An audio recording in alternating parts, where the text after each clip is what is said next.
But we are going into our first matchup between these two Praxis holdout. on Braxis Holdout. So here we go. Get some best music in the game currently going. Anyway, has anyone played the new StarCraft? Or, well, I guess it's the remastered StarCraft. I'm curious what the difference is. I installed the old basic one, which I'll probably play through, and then I honestly feel like I'll play through a remastered version just to, like, compare and contrast. Either way, here we go. On the right-hand side, Gilmore Boyz will have the first ban here. On Braxis Holdout, typically we see a lot of things like wave clear prioritized here, as well as strong solo laners. We typically do have that top lane soloed, and then the strong 4-man and bottom. So look to see that being the priority in this game. And it's actually going to be the Stukov, and Stukov actually provides some interesting utility.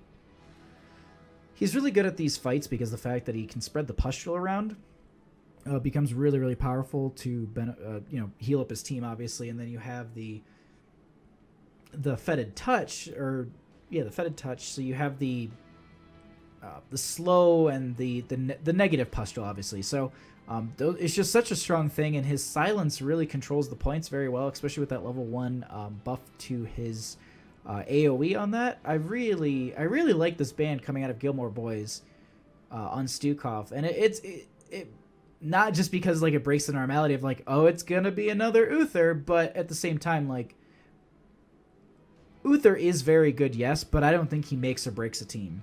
There's a lot of other factors that go into it. So, but this Stukov is really strong. Now, left-hand side, Team LizHorn, they're going to be going to the Chromie ban here. This is interesting. Hi, Brandon. A-okay. Thanks for taking a peek at some of those ideas I had. I also had some viewers point out that in my preview screen, I don't know if you saw the last one, the little area to do the screen tear exactly like how we had kind of talked about. Either way, we'll talk about some draft. Enough stream stuff. Tassadar first pickup here. Tassadar being a priority on these 2-lane maps in these very brawly areas. He provides a lot of good vision, obviously.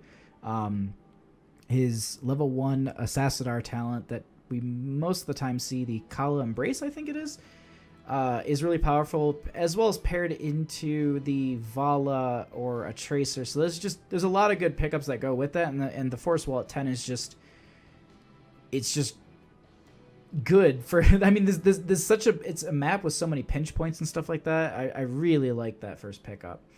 Now on the side of Team LizHorn, I'm curious what they're going to be going into here. I've casted them a couple times. They've got some interesting comps that they put together. I've seen some tankless stuff they've done. But here I would expect them to play more towards that standard where we see the 1-4 where strong solo laner on top. And with this double pickup here, typically we usually see like a tank healer. So honestly, like a Stitches Uther, and I was kind of saying Stitches Uther, or the Uther, not that big of a priority. But what I was thinking is it combos well with the hook. And I think Stitches is very powerful here. Now, Kael'thas and Malfurion being picked up on the side of Team LizHorn. I really like this because you have the CC from the Whirlwind, you have the CC from the Roots, and then you just have the damage output from the Kael'thas as well. Is just going to be really, really strong. And that's a good first 2 picks. Now, it does leave their tank position a little open, but what it does do is it locks them in really good wave clear and a pretty decent healer. Now, I'm no support main, but every time I feel like I get a Malfurion, I'm like, I feel under-healed. I'm not sure. Actually, whenever I play Malfurion, excuse me, let me correct myself. Whenever I play him, I always feel like I'm under-healing, so... but maybe that's me. I'm just, I'm not a support main. I played Lucio last night, and I feel like I struggled to keep my team alive. Either way, though, these next 2 pickups here, I honestly wouldn't be too surprised to see a Vala going into some sort of maybe Arthas or a strong solo laner like a Dahaka. It's actually going to be the Vala into the Ariel. That's interesting. Are they going to...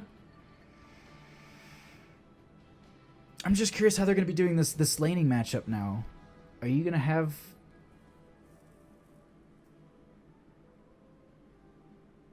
who's going to be your solo laner? I guess you're going to have to still pick that up. Are they just going to hyper carry with the Vala only? That'd be interesting. Either way, at this point, if I was on the side of Team LizHorn, the one thing I'd be looking to prioritize in my ban here is definitely tanks.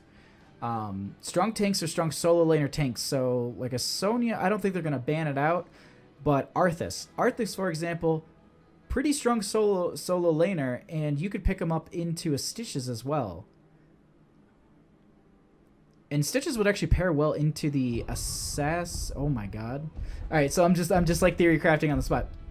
So what I'm thinking is you have the hook from the Stitches, you have the Force Wall from the Tassadar, the whip from the Ariel, and then just implode from the Vala. Nope, they're gonna ban it out. Thanks for making my day just not fun.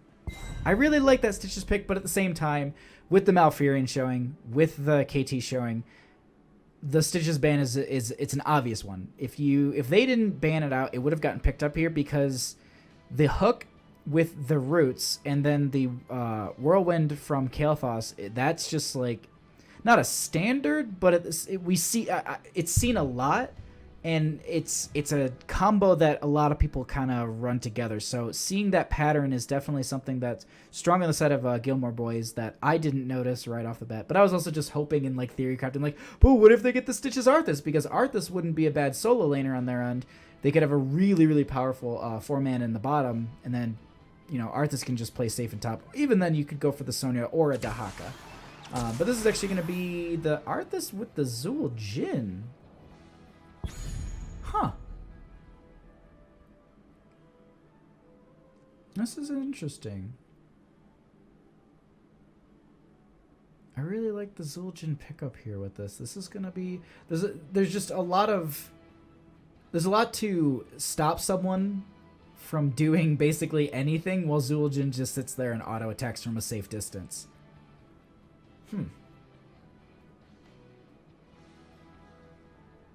The Ariel does have a blind, though, technically. I still think that they need to run a double tank here. At this point, I would actually think maybe Zarya Diablo. The extra shielding from Zarya wouldn't be bad. The expulsion zone's pretty good. Diablo does excel on this map because of the narrow corridors that he can charge into. That's what I would go with. If I had a Dahaka and a Zarya player on my team, those are the two that I'd be looking to go. But it's gonna be a Garrosh and a Chen. The first Garrosh game I've ever got to cast. So I'm not gonna know a single. I haven't spent the time and like dug into Garrosh. Like I've talked to some people about like what they're thinking might work. I haven't looked into some of the talents, so I apologize for my lack of knowledge during this game. But this is gonna be awesome.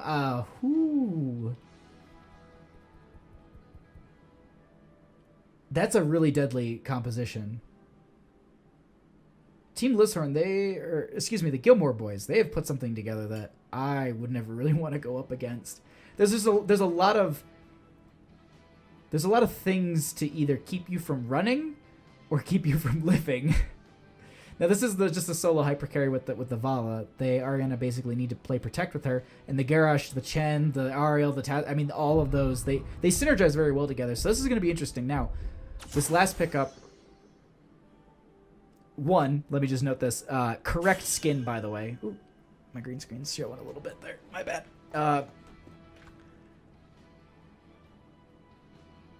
I'm just blown away by this, honestly. The Zagara?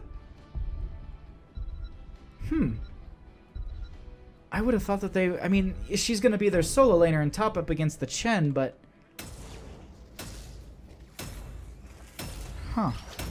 I'd also like to note that I don't even think Uther was banned or hovered or obviously picked.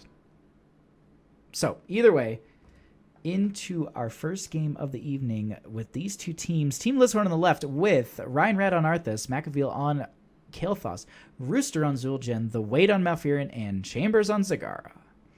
On the right-hand side, we have the Gilmore Boyz with KD35 on Tassadar, Rook on Chen, KJ Beast on Garrosh, Johnny Bravo on Ariel, and XOXOXO on Vala. It could just be kisses and hugs.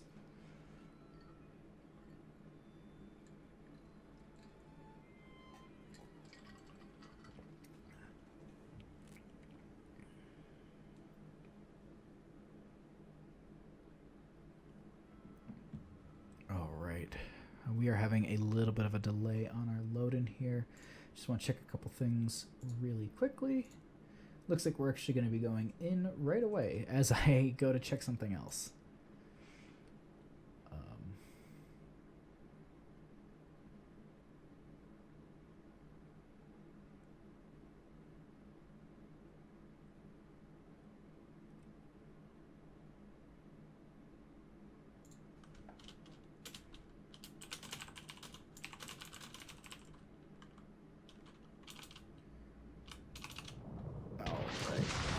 Here we go into the map here. Check into some of these level 1 talents.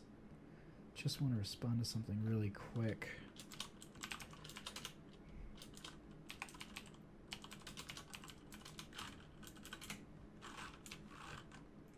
Okay, so there we go. I have responded to the laundry list. Just messaging back the guy who does some of my assets. We are getting quite close to that 10 sub asset that I'm looking to hit. We're going to add a couple more things to the stream once we hit 10 subs, though. Either way, after I plug myself for a few seconds, here we go into this first match. We do have the Chen up against the Cigar, but this is where the drama and the fun will be. We are going to be in bottom lane for the majority of this match, or at least around this 4-man. So that Tacit are providing a decent amount of vision so that they know where some of these members are. Root coming out, not going to be able to connect onto anyone.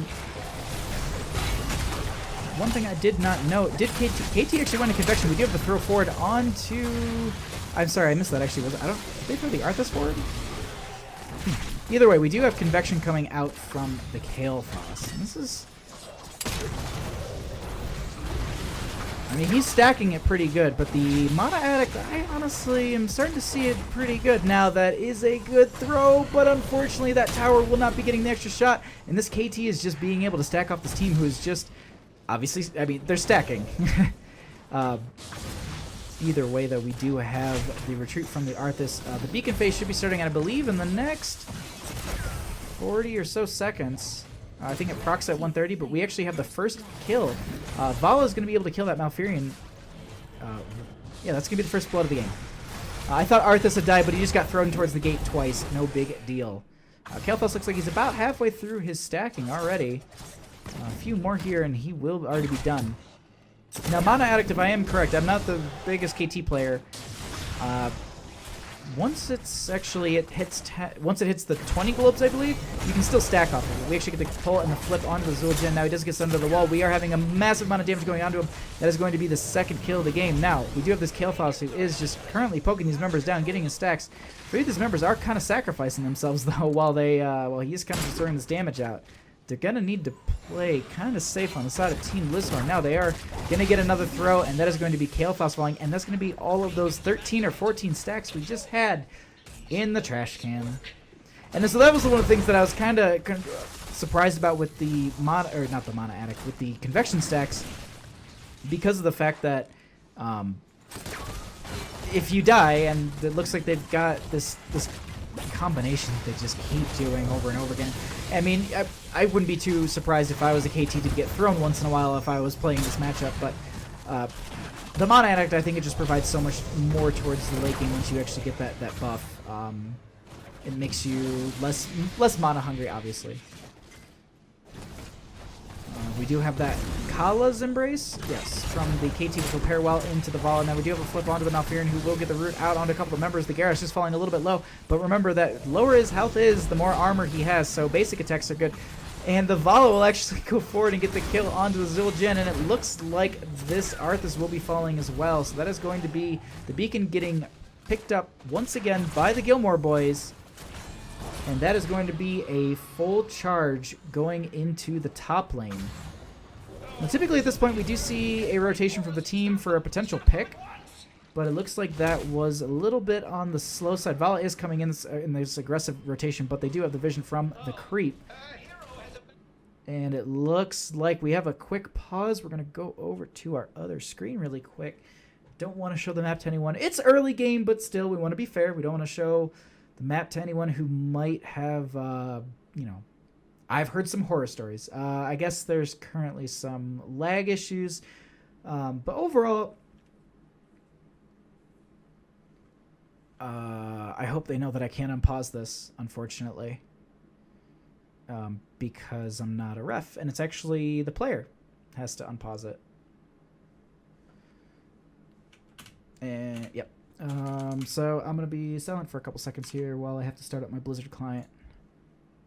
Oh nope, they actually unpaused. Joke's on me. There we go.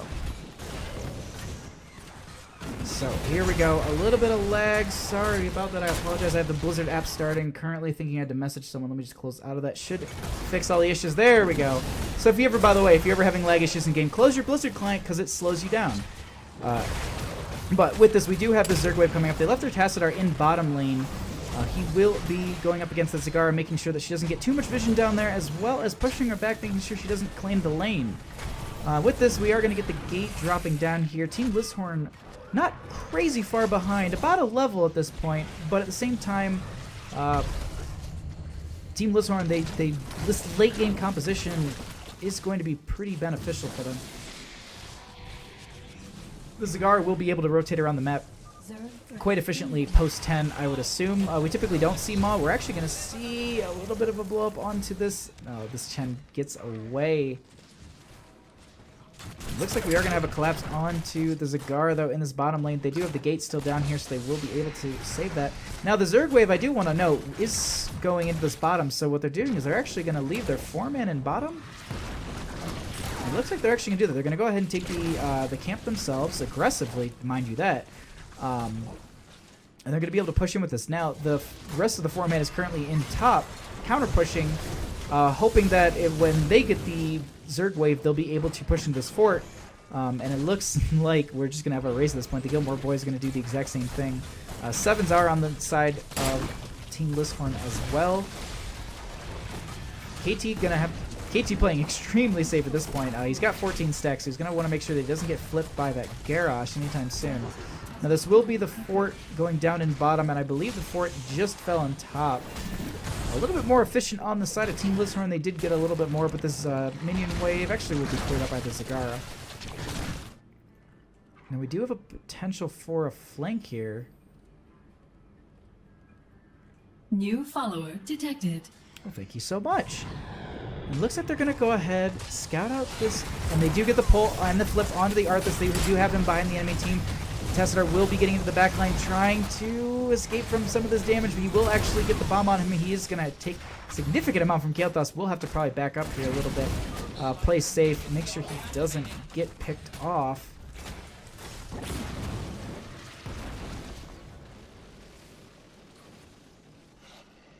So now they didn't actually lose their Arthas in the engagement, which was really, really beneficial for them because of the fact that they don't have to wait for that death timer, and they can go into this top lane once they clear out that that camp. Looks like Chen will be rotating down into this bottom, so we're actually going to have a 5v4 up here. And this potentially could be the turning moment that Team LizHorn needs. They almost get the root onto the Tassadar. They get a huge Flame Strike under a couple of members. KT just barely finishing his stacks. Well, just barely getting very close to finishing stacks. We do still have this Chen in bottom lane, though. I wouldn't be too surprised to see the Zagara rotating down there to go deal with him. But it looks like they're going to go ahead and stay as a 5-man at this point in the top lane, making sure that they don't get picked up. Okay, so they're going to rotate a couple of the members down. This is... Okay, there we go. They send the Zagara like... Okay. Couple of them, I think they were a little indecisive what they wanted to do. Now, at the same time, they need to be extremely careful because Zagara, I don't know, realizes that they don't... She does have the creep. They do throw the Chen forward, hoping maybe he'll get the kick and the body block, but unfortunately they don't get the kill. They will be able to burn down this tower here. Never mind. We actually have a small engagement here happening. The Arthas is falling extremely low. They don't get the pullback onto him. The KT is dealing enough damage to push that Chen back, but they actually get the kill onto Zul Jin, and that is the majority of their damage falling here. They do have the KT for a little bit of poke, but he's going to be playing extremely safe due to the fact that he hasn't finished his level in quest and doesn't want to work through another 17 stacks. This is also 10 talents on the side of the Gilmore boys. Now the Aegis, the Strafe, Force Wall, Panda Pals, and the Taunt, is that? Warlord's Challenge. But that is actually going to be the Warlord himself falling at the last second there. The Aegis, I don't think was used, actually. Yeah, I don't think the Aegis was used on him. But at the same time, I still want to note that they were charging these beacons. Chen did sneak up to top and get that. So they did actually... They got a little bit more of a beacon charge here. They're going to hold bottom on the side of Team LizHorn. They're going to have to deal with that camp as well. So it's going to let them sneak back up onto this point. Oh my god. So they go ahead and they sneak it back up onto that point. They get it. And it will charge this up a little bit further. They're able to hold it. Aegis does go out, puts Ariel on the point, and they're going to stop it with 96% left. Now, this is TenZ just hitting on the side of Team LizHorn, so they can take a little bit stronger of a fight. We do have the Army of the Undead, the Phoenix. Looks like that's Tasdingo, if I'm correct. Yes. The Twilight Dream and the Maw. Actually, we're not going to see the Nidus Network coming out. So Zagara is not going to is going to opt out for having the rotational factor and the surprise that she can bring into some of these fights. She's going to be going up against this Chen, though, once again in top, making sure that that wave doesn't get in too far. They get the throw onto the Ariel, but unfortunately she does still die from the Pyro Bomb. Now Vala is getting chased here, but she will be able to get behind the wall. And that was a pretty good kill onto the Ariel. Now, they can aggress onto this bottom lane a little bit more. The Vala getting a little far forward there. Does she get killed? She does by the Arthas, and she staggers to death.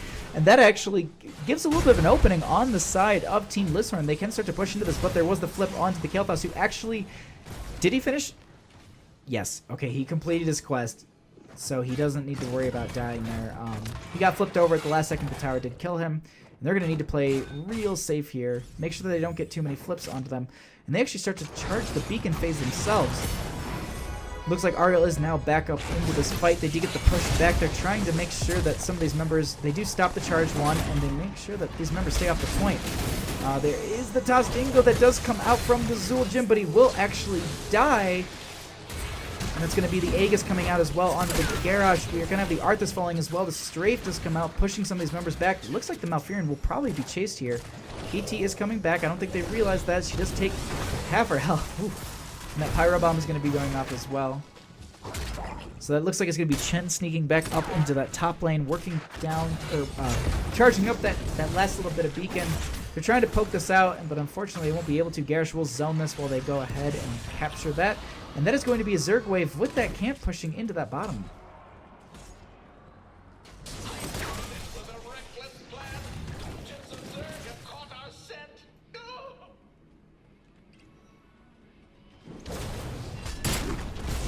Okay, so with the Zerg wave currently coming in, Chen will de-push the one in top lane. They do get the throw onto the Arthas, who is getting currently body blocked by some of the members, but there's a huge amount of damage coming out from the KT. They get the disengage with the Tesla, the heals come out from the Ariel, and it looks like some of these members will be able to get out. The 13s are on the side of the Gilmore boys, excuse me, and it looks like they're going to actually go back in a little bit here. The Vala is putting out a significant amount of damage with that strafe. She's taking a ton herself, but there is the Tassadar shielding and the Ariel heals that are keeping them alive. Now we do still have an Ultralisk and 2 Guardians coming into this. Garrosh will have to back off here, but they are starting to burn down this gate. These Guardians are doing a significant amount of damage to this gate, and the Ultralisk still being up. Now Chen looks like he'll be able to finish this. They're actually going to get the kill onto Arthas here. Garrosh will separate from the team to make sure he doesn't spread out that bomb, and they could potentially be going into a keep if they get another kill. They get the whip into the Malfurion, they get the kill on him as well, and that is going to definitely be a keep at this point. With these Guardians currently on it, okay, that Garrosh, if he got the flip, that was a little too advantageous saying it was a give and keep, but they burned it down halfway. It was a really, really strong push on the side of Gilmore boys. Is it safe out there now? Yes.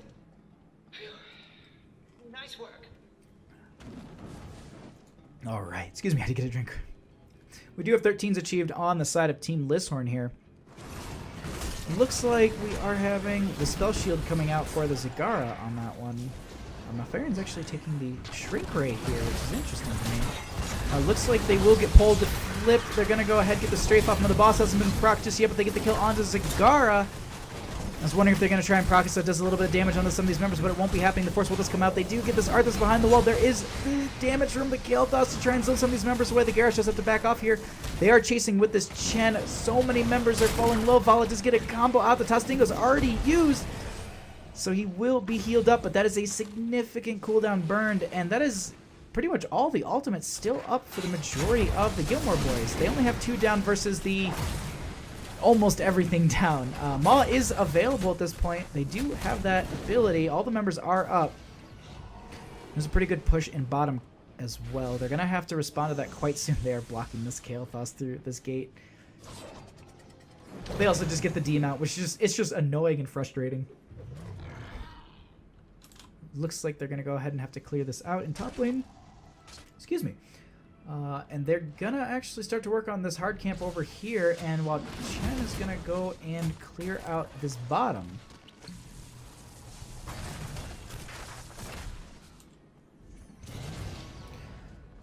And I didn't actually look at the timer. I was just about to say the beacon phase should be any second, but I didn't look at the timer, so I couldn't tell exact time. But it looks like we are going to have these camps picked up on the side of the Gilmore boys. But Team LizHorn, they are saying, this is our stand. We are going to be going up against you. Now, they do have 16s on the side of Gilmore boys, so this is what Team LizHorn, they need to be really, really careful that they don't overextend here. Now, Chen is still bottom. Or no, excuse me, he's just rotating up now. And it looks like a couple of the members are rotating down to go clear up the mess that he's made down there. They are going to get a significant amount of beacon charge from this. And they'll be able to confirm this fort because a few of the members did rotate down to capture that beacon one and de-push the bottom wave also. And since this next Zerg wave will be pushing top, they're going to want to try and aggress onto this keep gate as much as possible. That is what stopped them last time from confirming the keep. And so a lot of the members are currently showing in bottom, clearing out this minion wave. So they're gonna say, all right, well, we've got a little bit of time. They're gonna either rotate or hearth, so we can get the gate and we can back off. And that's exactly what they're gonna do. They're gonna get the gate. They're gonna back off. They get demounted, but it's whatever. They can rotate into bottom at this point, capture that beacon, clear out that that lane, and just kind of still control this map, because that's honestly what the Gilmore boys have been doing this entire game. They've had really good control, and these garage tosses are out of this world. Oh, you literally can't even rotate by yourself at this point. So, wow. So it's going to be the bottom going over, but unfortunately top is going to be going over at the same time. They get maybe a percent. I thought I heard a multi-shot towards the boss, but it looks like they were just checking. Now, we do have a potential for an engagement here. This isn't they still have 16s on the side of Team LizHorn, or excuse me, the Gilmore boys. So they're going to be playing it really safe on the side of Team LizHorn. They do get spotted going through this bush. The Ariel does. They get the toss onto the Arthas once again. Forceful is out. They dive onto him. The taunt is there as well, and they get the kill. Now, Tostingo is called out. All they need to get is just one multi-shot, and they do that exactly. They get the kill onto him, and so they're going to have to back off. And this is going to be a 16-minute Zerg wave spawning in top lane with 2 of the members currently down. Now, they should be just about lucky, and they should be kind of coming up as the Zerg wave is aggressing onto the keep. It does have to, come all the way down this lane, so that is going to buy them a little bit of time. Yeah, the Zul'jin should be coming up exactly when the keep is probably... Yeah, okay, as they're just getting onto the keep. The nice thing that they have with this Kael'thas does provide a decent amount of wave clear against these Zerg waves. We do have the rest of the team currently up. Zul'jin is currently aggressing out towards to help the team. And unfortunately, he won't be able to get there in time to save the keep. And this is a pretty powerful Zerg wave. It's at about 50% currently. There's a huge silence from the Malfurion. A few of the members do back off here while they do get some of the damage out onto the Zerg. But Vala popping that strip at the last second. They are going to be getting the kill onto Arthas and the Zul'jin. And it looks like this core is starting to take a decent amount of damage. The Maw is currently over. The flip does go out, and that is the Zagara falling, as well as the Malfurion. Looks like this core is going down. GG, well played. First game going over to the Gilmore boys.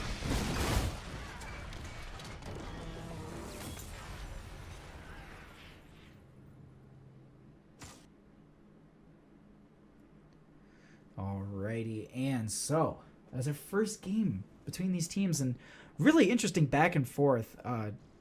Phenomenal, to be honest. The drafting that they had was very... They were aware of what could be picked versus what will be picked, and I really liked that. There were some really good bans as well as really good pickups. I honestly think that Zul'jin pick, it just hindered them on the side of... Oh, thank you so much, One Mega Man fan. Thank you for bringing all the viewers over. Welcome to the stream, everybody. We're actually in between our first game here. Let me actually make sure that I announce the winner, so that way it updates the asset up in the corner over there. I'm getting used to this. I just added the green screen. So we're going to be setting up our next lobby here. In the meantime, we're just going to talk about some of the things that happened in the last matchup. But the Zul'jin, that's the one thing I kind of harped on it during the match, and I mean, I feel bad about it, but at the same time, like, I just don't think the Zul'jin was a good pick. They had the Chen as well as the the Garrosh, and I don't think they had any sort of counter into what they were going into. The Vala was constantly just getting in there and just getting the little bit of damage she needed. Maybe picking up just some sort of blind, whether it be like maybe a Cassia would have benefited them a little bit more. If they were still going for that range, the Cassia would provide that the blind, and I think that would have been pretty useful against that Vala, especially being their major damage. But that Garrosh, those flips during that game was out of this world. So definitely good game. Gilmore Boyz really showing up and doing a whole lot of damage. But at the same time, Team LizHorn, this is a best of 3, so they can come back. They have been known to do some weird drafting, some interesting stuff. So I'm curious to see what they're going to be bringing to the fight here. But from what I'm seeing, I think we're going to be going on to Infernal Shrines next. So this is a little bit... It's a 3-lane map, obviously, but there is still this you have to fight us factor. And I'm curious as to what we're going to be looking at draft-wise. If we're going to be seeing something similar, or if we're going to be seeing something that's maybe more map specific. That could be the route they would go into. I wouldn't be too surprised to honestly see a ban on that Garrosh, though. That was a playmaker. Whew. I mean, it's something that I would never personally want to go up against. But let me go ahead and make sure that the API is updated for Chair League round 2. Infernal Shrines. All right, so we can start it, and it should update automatically. Welcome once again to all the viewers. Thank you again, Mega Man, for bringing over everyone to come watch the stream. I appreciate it so much. Now, Infernal Shrines, it's a map we see often, and I think it's mostly because it's got a very interesting build to it. There's a lot of different things you can do here. There's a lot of different comps that you can run. There's a lot of things that work well. So it's a place where you can really go and test out a lot of things, as well as really kind of push the boundaries on maybe... I've seen... What was the last one that I casted earlier on Infernal Shrines? But let's go into this. I'll try and remember during the draft. Either way, here we go into our second game of the evening on Infernal Shrines. Team LizHorn on the left and the Gilmore Boyz on the right. I know it's Gilmore Boyz, but just like without saying the Gilmore Boyz, it seems kind of weird. Oh, we're actually going back, so never mind. We had a person drop out. Well, we set that up. We won't show production things.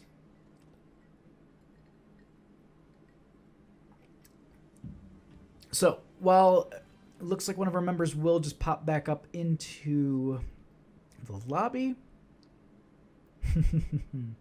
People making jokes in chats. Very wonderful. So at the same time,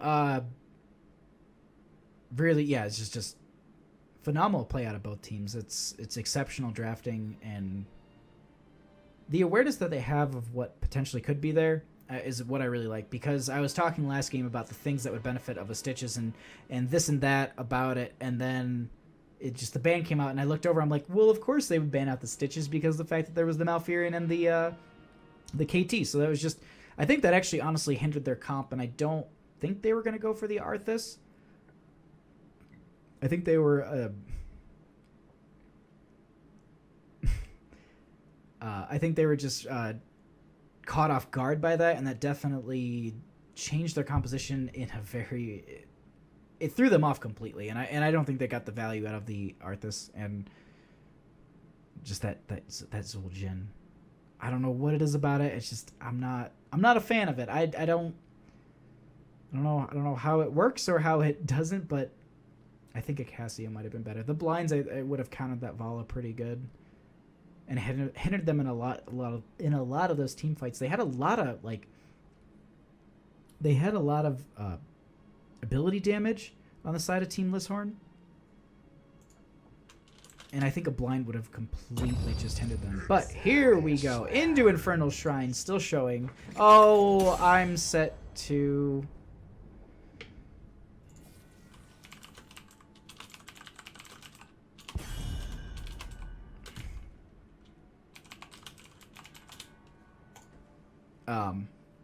But yeah, just so you guys know, if you're a tier league player, always set your drafter or your caster. My mistake. Just set your drafter to spectator, because then they see chat the entire time, and it just now I can see all my friends who come in and offline. Either way, we are going to be having. No, it's good. Either way, we're going to be going to Infernal Shrines. And so, first ban here, I wouldn't be too surprised to see something that just, it clears lanes. At the same time, that Garrosh was just, no thanks. It's definitely something that I don't want to deal with again, so, yep, that's respect ban. You definitely want to make sure that you get rid of that. Now on the side of Gilmore Boyz, they kind of have they can ban out whatever they feel like, really, because this draft is already kind of going in their favor. I say that due to the fact that there's a respect ban towards them, so that leaves the pool a little bit wider open, so they can get some odds and ends, and it burns that ban slot already. So that going over to Garrosh, I don't think it hinders them too much, unless like they were just all in, like, this is all we're gonna play, and this is how we're gonna win the game this weekend, or excuse me, this week. It's only Tuesday, and I just assume it's the weekend already. But we have a Genji being banned out here on the side of Gilmore Boyz. They don't want to deal with that poke damage as well as those resets that he can get from the dash. We do have the first pick, Uther, coming out. I really like that. They go ahead and they get it. And I said this in the last game, like, Uther doesn't, like, make or break a team. Like, it's not like we got the Uther so we win, but it's, last game it honestly seemed like we have the Garrosh we win.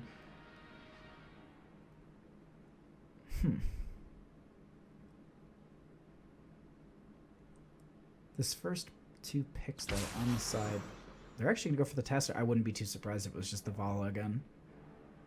With Tassadar, you typically see an auto attacker like Vala, but then again, you can also have Tracer. That has been a composition that people do run, though this is pretty early in the draft phase, so picking her might be not easily countered, but it can be countered with those blinds as I was talking about. Ariel is open as well. Oh, hi Rexpa. Thanks for coming to my chat.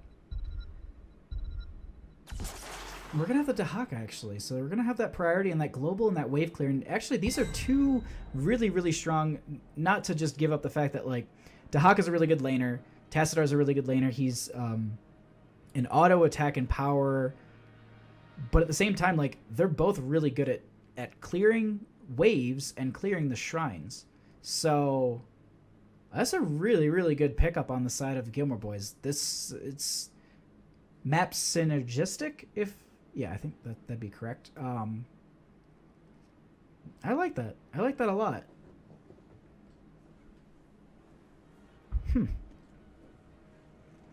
So, these last two picks before we go into our ban phase here.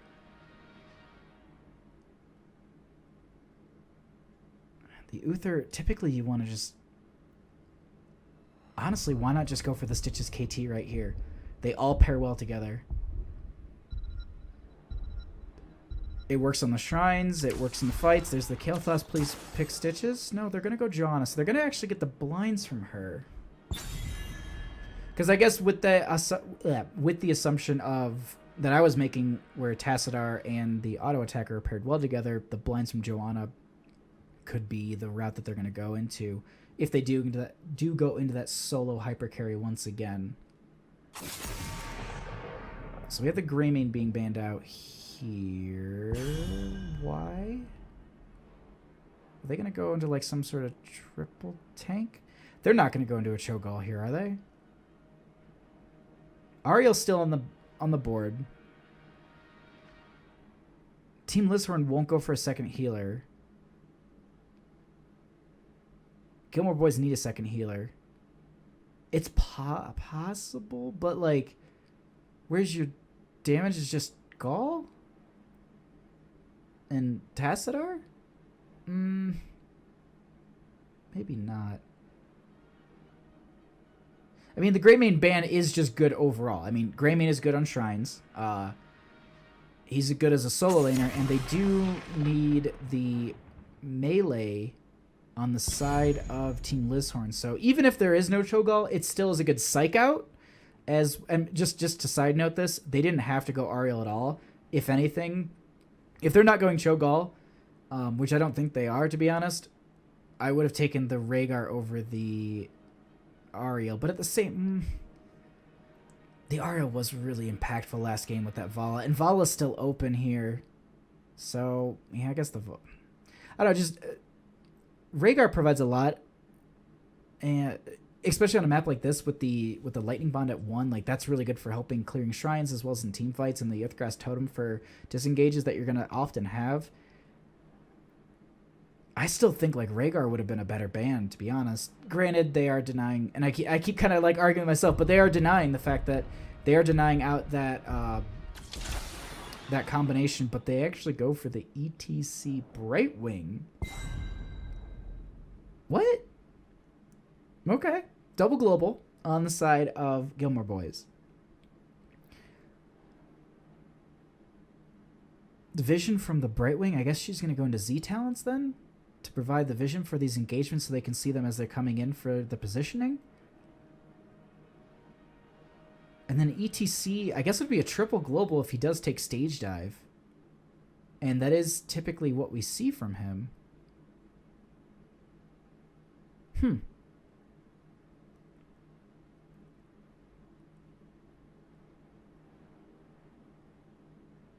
That's honestly, I think that's going to be it. Now, we'll talk about Team LizHorn.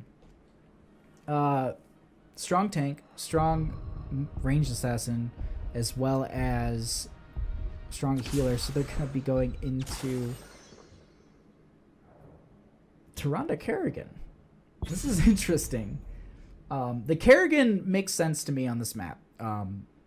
She provides a decent amount of like clear onto the shrines, but the Tyrande confuses me. There's Tracer. So blinds are going to be going out on Tracer, that's for sure.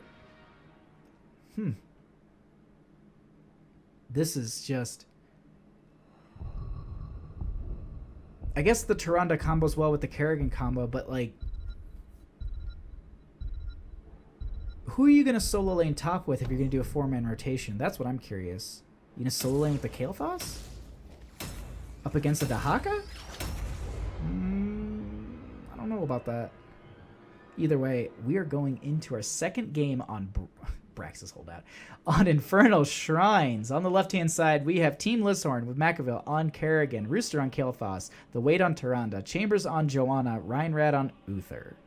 On the right-hand side, we have Gilmore Boyz with KG Beast on... I said KG. KJ Beast on ETC, Rook on Brightwing, KD35 on Tassadar, Johnny Bravo on Dahaka, and XOXOXO on Tracer, or Hugs and Kisses on Tracer.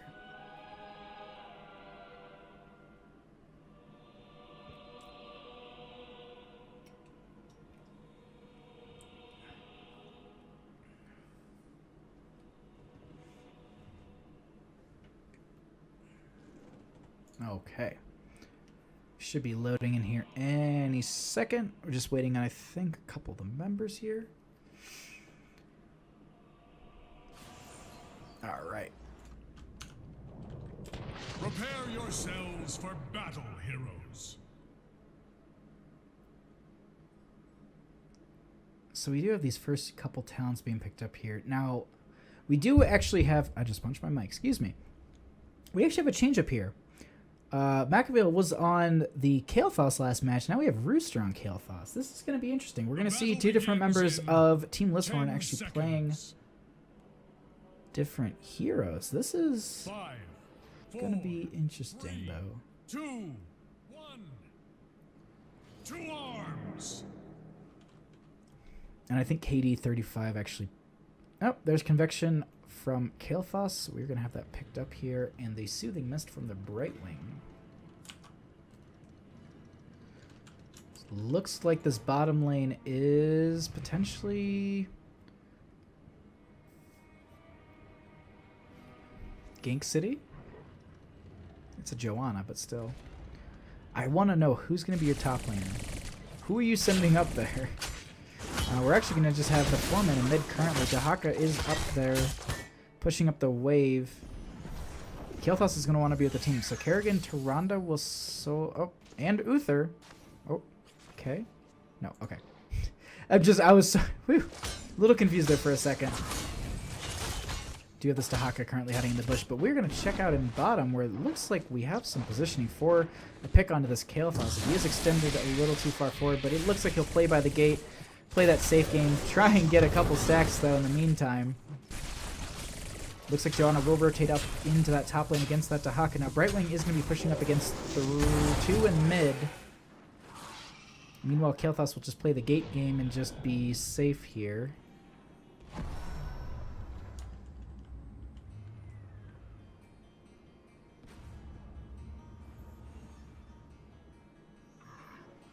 I'm just trying to see if maybe there's a little bit of... At this point, people are just playing so extremely safe around each other. They don't want to give up a kill or any experience or any sort of just extra questing. But Kael'thas will get a significant amount of damage onto this Tracer, but she will not be falling, unfortunately. So that will just be her walking out of that safe. Now, we do have those first Punisher Shrines starting up into this bottom lane. And with that, we also have the camps popping at the exact same time. Now, Dahaka can lane as far up as he wants, and then just burrow into any of these positions that he wants. So you typically would see him coming from these flanking positions to make sure that he gets the a good drag onto one of the members and pulls them into the line of his team. But we'll have to watch that. It looks like we will see a burrow quite soon, though. He is positioned in the brush for one. Looks like he will be coming up through that as well. Gets the tongue onto the Kerrigan, who does have a lead, but unfortunately she will be power polymorph. That's going to be the stun onto them as well. The burrow from the Dahaka, but he will be falling. That is also going to be the ETC falling as well. Looks like 4 talents were picked up here on both sides. Pull talents for that. We're going to have the Kael'thas falling, and that's going to be the convection stacks being restarted. And that's going to be a 1-for-2 trade here in the start of this matchup. Looks like Dahaka is just kind of ignoring this Joanna. Tracer trying to get into this backline with just so much damage onto that Tyrande. There is the stun onto her. He's getting a shield from the Tassadar, which will keep her safe. And she is taking a lot of damage here. She does get pulled in back from... Oh, but the Tassadar right around the corner with the shielding. And that those auto attacks are going to be healing up Tracer quite a bit. We do get this power slide from the ETC onto the Tyrande, forcing her to back off a little bit here. We are actually going to get the stun. The Tracer's going to dodge at the last second. The pulse round does go out. Does not kill. And unfortunately, Tracer will have to back off here with just under 100 health. Brightwing will be backing at the same time. We'll have to Z in. And unfortunately,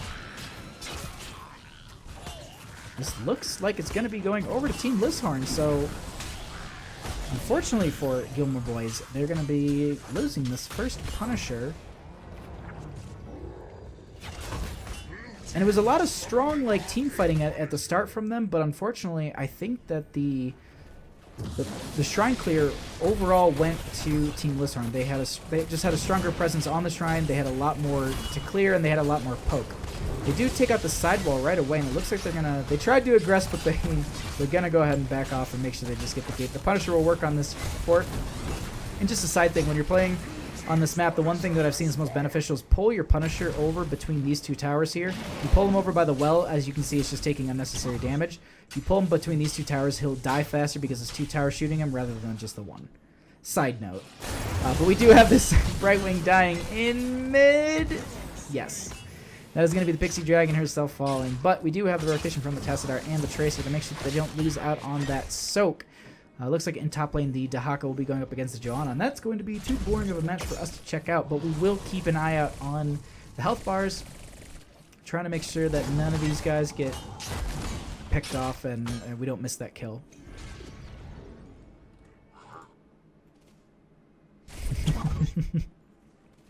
Sorry, Rex, but there's no cam during casting, unfortunately. But we do have this bottom lane getting pushed in quite a bit. They've got really good wave clear. It's just these rotations are starting to form. It looks like on the side of Team LizHorn.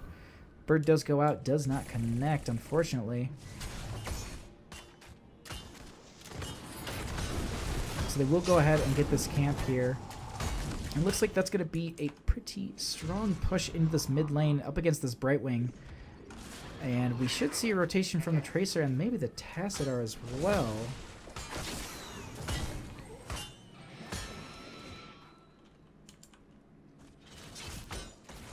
Alright, so in this bottom lane, though, we do have this camp being hooked up. And it looks like they're just playing the safe game at this point.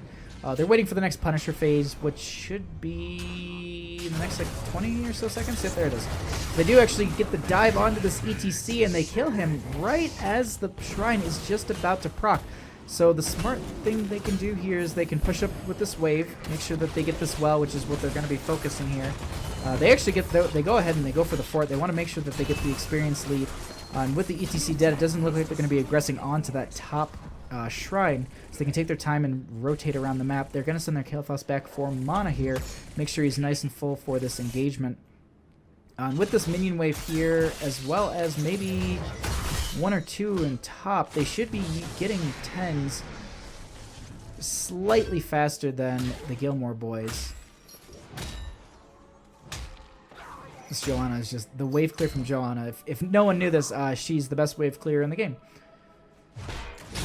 So they're actually going to be pushing up with this camp, which will give them a little bit more experience, but this Johanna will have to back off to make sure she doesn't get pulled out or tongued or slid on by ETC. You don't want to. She's actually going to be dancing in mid or in the top lane. So it looks like they're going to go ahead before they start the shrine. They want to achieve their 10s. It looks like we have the Maelstrom, the D shield, the Blessed Shield, Phoenix, and Tyrande will be probably taking Shadow Star. No, Starfall actually. That's interesting. We're actually going to have the adaptation Pulse. Quantum Spike, excuse me. Mosh from the ETC? Either way, we have a huge fight here. We actually have the Kael'thas falling. He actually doesn't get... He still loses his convection status. His Blessed Shield does go out, but Dahaka is on this backline into this Kerrigan, who actually pops her Maelstrom. There's actually going to be the D-Shield on her as well, but there's a huge Mosh that goes off, but it won't connect on any of the members. Now that does get the kill onto the Kerrigan. We actually don't see any of the members of the Gilmore boys falling here. This is the Uther currently being burned down, but he will be able to get away. The dung onto the Johanna. The last second Tracer comes back in here, and so does the ETC, and they collapse on her and get that kill. And holy crap, what an engagement. Pew! But anyways, we saw the Emerald win and the Archon from the Tassadar. So we actually don't have a Force Wall this game from him. Going for more damage rather than the utility from the Force Wall on that one. Tracer is going in with that Quantum Spike on that Pulse round. Fortunately, will not be able to get that kill onto the Tyrande, so she will be backing off here. But at the same time, they get the... Okay, oh, she gets Pyroblasted.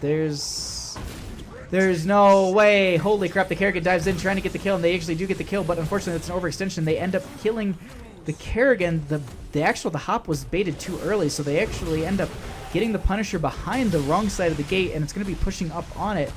And this won't be burned down quick enough. Now, the Tyrande is a little bit low here. They need to worry about that. They have their Uther as well. Johanna gets the jump. The Unstoppable is used right away. So the Iron Skin is down for the next 16 seconds, I believe. I think I can actually check. It's 20 seconds, excuse me.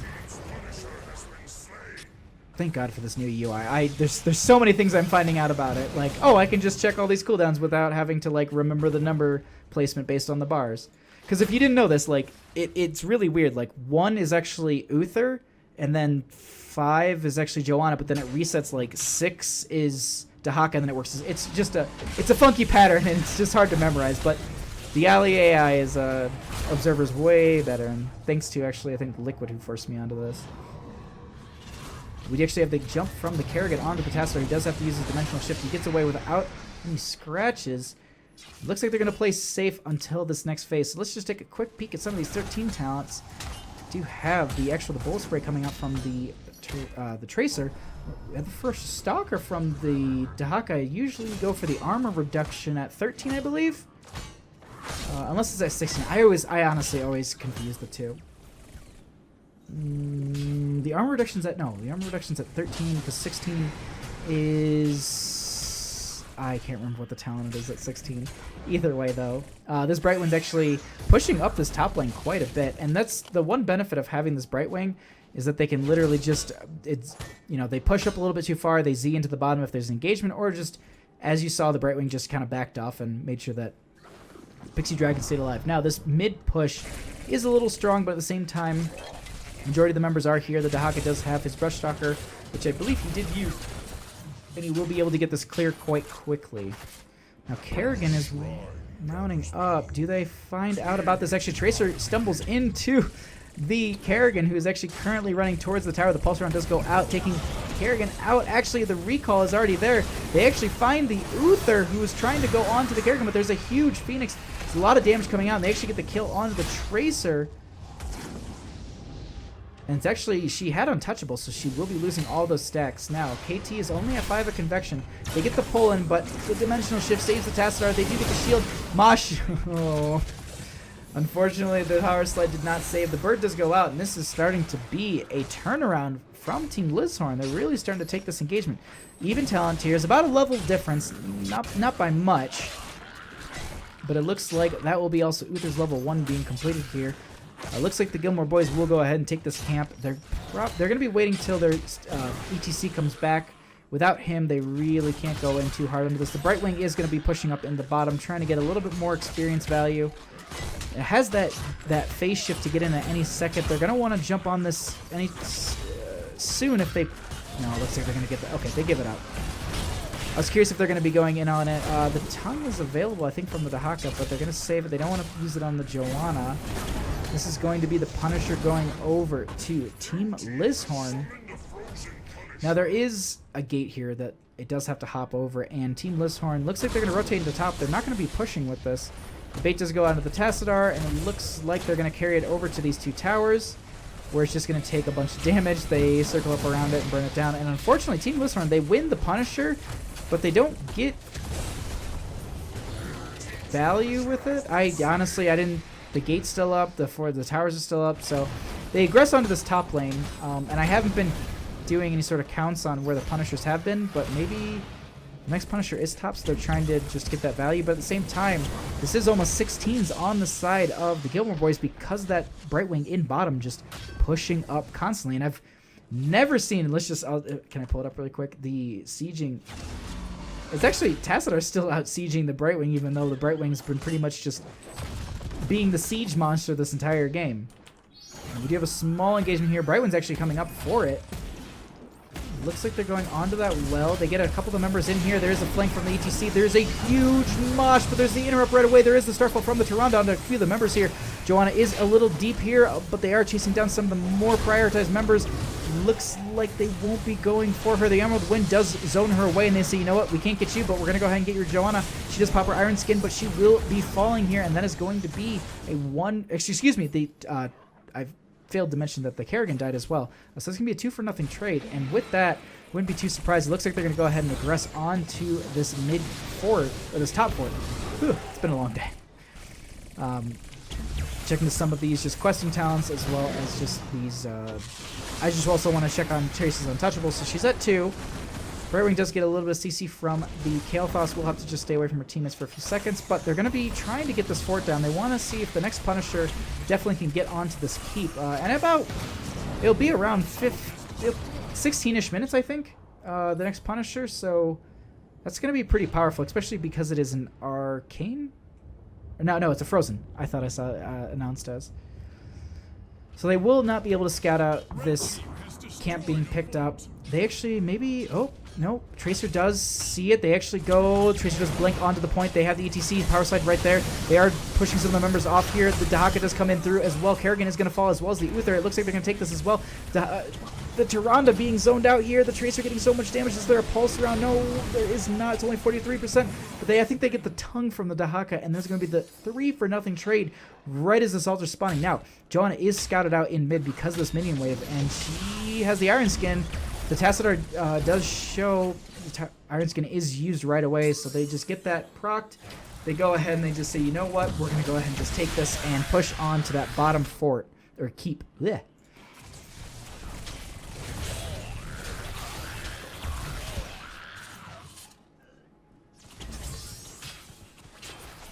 Okay, so it looks like at this point, though, a lot of the members are playing extremely safe here. They don't want to come too deep into this. They don't want to get picked off and stagger death, especially before it's 15-minute Punisher, but it's pretty powerful. And it's actually, I was incorrect, it's actually a Mortar Punisher coming into this lane.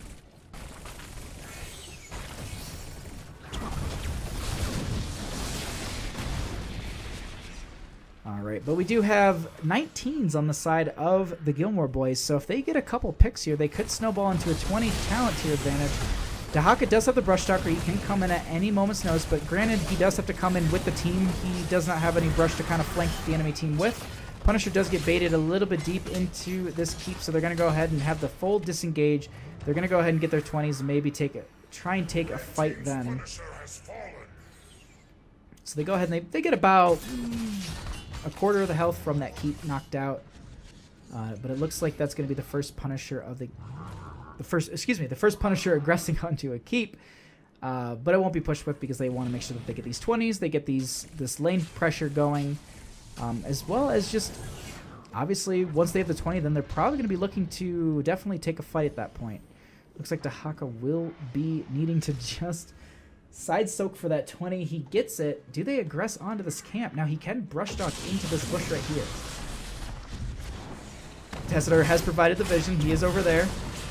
We can see them coming for a flank here as well. The Tracer does get the out right there. They do have the invulnerability on the Kerrigan. They actually get the kill onto the ETC here. It looks like the Dahaka will be able to get his full adaptation off, but they are giving a ton of putting a lot of damage into him, and that is actually going to be the counter kill onto the Kerrigan. The Emerald Wind does come out, pushing some of the members back here. They do get the Tyrande as well. Do they have a tongue from the Dahaka? They do, and that is actually going to be the kill onto the Uther. Now, with just a sliver of health, this... I was about to say, just hit A. Hit A, Kael'thas. You can get that kill. That is actually going to be Uther falling here as well, so there's no more extra healing. The tongue does go out on the Joanna. It's going to be her falling here. The KT did finish his convection, so he does have that done. But with that, I would not be too surprised to see this keep. Yep, they have the minion wave already pressured up. They're going to go ahead and confirm this keep. And that way they can make sure that this next Punisher that's in bottom will definitely be pushing pretty hard.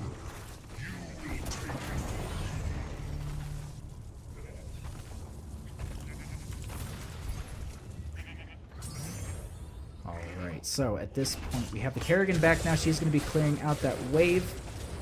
Looks like the Joanna and the Kael'thas should be back any second. But I wouldn't be too surprised to see a lot of the members of the Gilmore boys starting to rotate up into that position, trying to capitalize on that shrine. Now, they do have 20, so they can play the slower game. They're going to wait for their Tracer to come up, and they're probably going to be aggressing with her. But at the same time, yeah, they're going to go ahead and just get all these camps. They're going to make sure that the lanes are really pushed up. They're not going to have to worry about them. And they're going to be going in for this. This could be the game-ending Punisher if the Gilmore boys get it. Now, at the same time, a level and a half down, it's not the fight you're going to want to take, so it looks like they're going to be backing off here.